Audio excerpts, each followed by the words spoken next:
Sabe, a vida tem um jeito muito particular de nos ensinar. E muitas vezes a sabedoria mais profunda não aparece naqueles momentos de tranquilidade, não. Ela está escondida bem no meio dos desafios que a gente enfrenta. Hoje, a gente vai mergulhar em algumas histórias bem antigas para entender como as dificuldades podem ser, na verdade, as nossas lições mais valiosas. Essa é uma daquelas perguntas que, convenhamos, todo mundo já se fez em algum momento, né? Por que o caminho às vezes é tão difícil?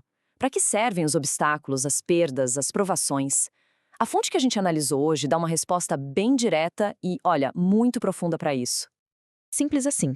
A ideia é que as dificuldades não são um castigo, mas sim parte do processo. É como se cada desafio fosse uma ferramenta, um degrau que, depois que a gente sobe, nos deixa mais fortes e nos ensina algo que a gente vai carregar para sempre. Então tá. Vamos aprofundar um pouco essa ideia. O que define exatamente uma lição de vida? E como é que a gente consegue identificar essas oportunidades de crescimento no meio da correria do dia a dia? Olha só que interessante. O ponto-chave aqui é a transformação. Um problema só se torna uma lição de verdade no momento em que a gente consegue superar e, mais importante, aprender algo com aquilo. É quase como um estalo, um momento de clareza que vira parte de quem somos. Para a gente entender isso melhor na prática, nada como uma boa história. E a nossa primeira nos leva lá para a França do século XVII, para a corte de um dos reis mais famosos da história, Luís XIV, o Rei Sol. Bom, o clima na corte era de alta tensão. O poder absoluto do rei estava em jogo. Um informante aparece com a prova de uma traição e a expectativa de todo mundo era uma só: punição severa, implacável. Tente imaginar a cena. Uma lista de nomes e, ao lado de cada um espaço para fazer o símbolo que ia selar o destino daquela pessoa. A vida ou a morte de vários nobres dependia de um único risco da caneta do rei. A pressão para ele agir com mão de ferro devia ser enorme. Mas é aí que a história tem uma virada completamente inesperada. Naquele momento, o rei, conhecido por ser muito vaidoso, olha para o símbolo da cruz e não vê apenas um jeito de marcar os condenados. Ele vê um lembrete. Um lembrete de sacrifício e de uma grande injustiça. Uma pequena faísca de sabedoria surge onde ninguém esperava. E em vez de vingança, ele escolhe a clemência. Talvez por medo de cometer um erro histórico, ele simplesmente recua. E essa história acabou virando uma lição de vida que ecoou pelos séculos, mostrando que a sabedoria pode brotar nos lugares e nos momentos mais improváveis mesmo. Agora, vamos saltar da Europa direto para a China antiga, com uma outra história, um koan, que é um tipo de enigma usado para provocar uma reflexão mais profunda. E essa história aqui questiona o que a gente realmente valoriza na vida. Aqui, o foco da história é o apego material. Para esse príncipe, a identidade e o orgulho dele estavam todos depositados nesses objetos. Não eram só pratos, entende? Eram o centro do universo dele. E aí acontece o previsível. Um servo, sem querer, quebra um dos pratos. A reação do príncipe? Totalmente desproporcional. Ele fica cego de raiva e condena o servo à morte. Pois é, uma vida por um caco de porcelana. Uma inversão completa de valores.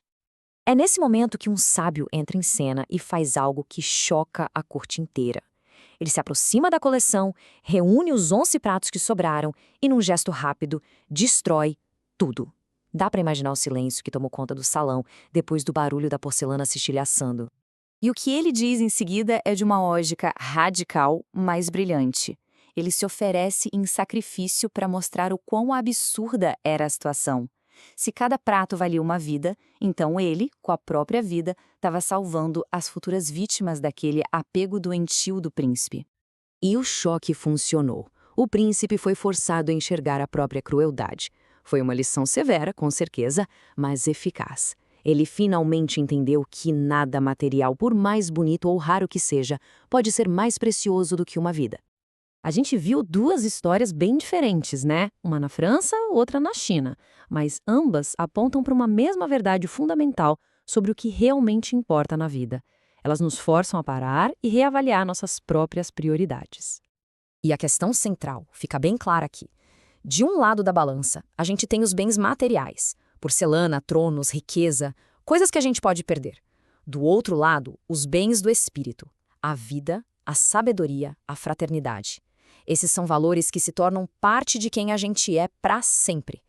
No fim das contas, é isso. O maior tesouro que alguém pode ter é a própria vida. É a oportunidade de existir. Porque é ela que permite todas as outras conquistas, todos os aprendizados, todas as alegrias.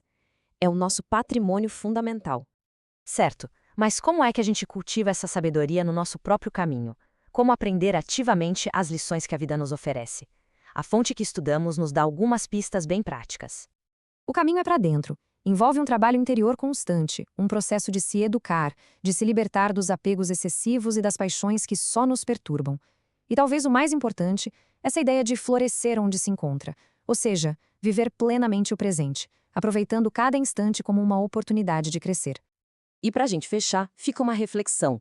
Se cada desafio é mesmo uma oportunidade, qual será a grande lição que a vida está nos apresentando neste exato momento?